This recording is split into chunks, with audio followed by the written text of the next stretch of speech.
حضرت ابو سعید خدری رضی اللہ تعالیٰ عنہ کی اس روایت کے مطابق جو انعامات اس احادیث مبارکہ میں آقا علیہ الصلاۃ والسلام نے بیان فرمائے ہیں، جو کوئی بندہ رمضان المبارک کا ادب و احترام کرتا ہے، ماہ مقدس شروع ہوتا ہے تو اس کی تیاری میں لگ جاتا ہے، رمضان المبارک میں عبادت کے لیے کمر بستہ ہو جاتا ہے،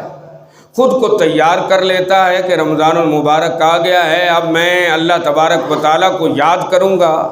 اور رب کی بارگاہ میں عبادت کروں گا، رکوع و سجود کروں گا، ہاں جی، اور پہلا روزہ رکھتا ہے تو آقا علیہ الصلاۃ والسلام ارشاد فرماتے ہیں پہلا روزہ رکھنے کے ساتھ ہی آسمانوں کے دروازوں کو بھی اس کے لیے کھول دیا جاتا ہے اور اس کے سابقہ گناہوں کو بھی معاف کر دیا جاتا ہے۔ جیسے جیسے وہ عبادت کرتا چلا جاتا ہے، اللہ تبارک و تعالیٰ اس کو دوگنا نیکیاں عطا فرماتا چلا جاتا ہے۔ بندہ ایک سجدہ کرتا ہے، اللہ تبارک و تعالیٰ اس سے 1500 نیکیاں ایک سجدہ کے بدلہ میں عطا فرما دیتا ہے۔ اور پھر صرف یہی نہیں، رمضان المبارک کے ساتھ نیکی کی، عبادت کی نسبت کو دیکھیے، صرف نسبت کی وجہ سے ادھر بندہ رب کی عبادت کر رہا ہوتا ہے، ادھر اللہ تبارک و تعالیٰ جنت میں اس کے لیے سرخ یاقوت کا گھر بنا دیتا ہے کہ یہ گھر میرے اس بندے کا ہے جس نے میرے مہینے میں مجھے راضی کرنے کی کوشش کی۔ بات سمجھ میں آ گئی؟ تو یہ اللہ تبارک و تعالیٰ اپنے بندوں کو اجر عطا فرماتے۔ اب صرف یہاں تک ہی نہیں ہے، حضور صلی اللہ علیہ وسلم ارشاد فرماتے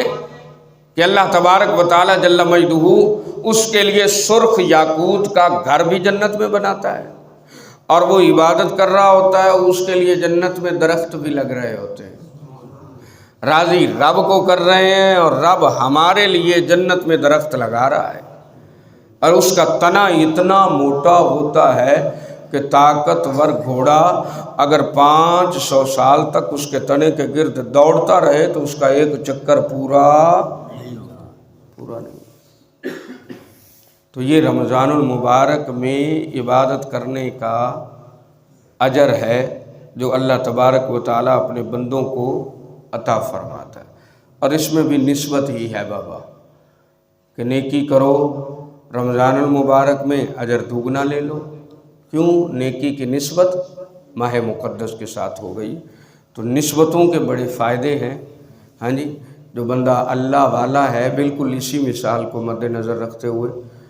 جو بندہ اللہ والا ہے، گناہ گار بندہ اللہ والوں کے ساتھ جڑ جائے تو اس کی نسبت کے اثرات گناہ گار بندے پر بھی اللہ تعالیٰ مرتب فرما دیتا ہے۔ اللہ تعالیٰ عمل کی توفیق عطا فرمائے۔ واللہ